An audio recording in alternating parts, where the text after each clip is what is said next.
Shalom. In today's session, we'll speak about synagogues.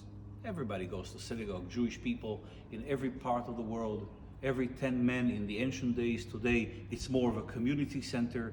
But where do synagogues come from? When did it start?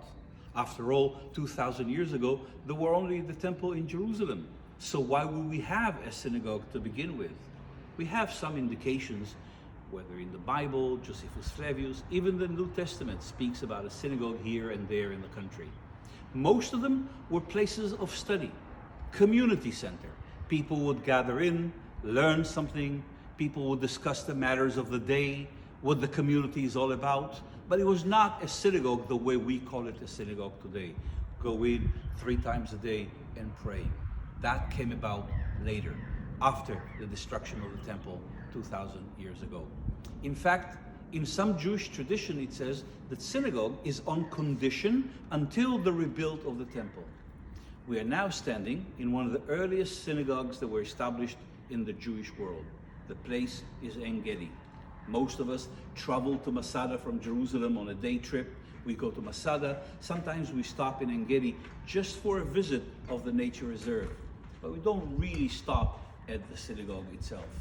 Here in the synagogue we found mosaic floor that you can see over here behind me, some writing and dedications to the builders and the fathers of the community that is located over here.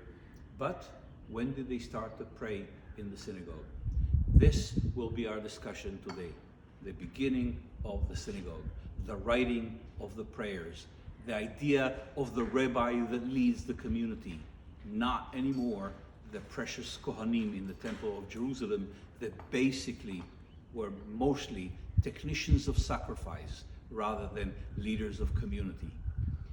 The rabbis who came from the Talmud period and on become involved. They lived in the community, with the community. They married the people. They were the judges of the community. They solved disputes of the community. That's what made the synagogue in the beginning. From there on, synagogue developed into what it is today. So let's open the discussion for the synagogue. Shalom.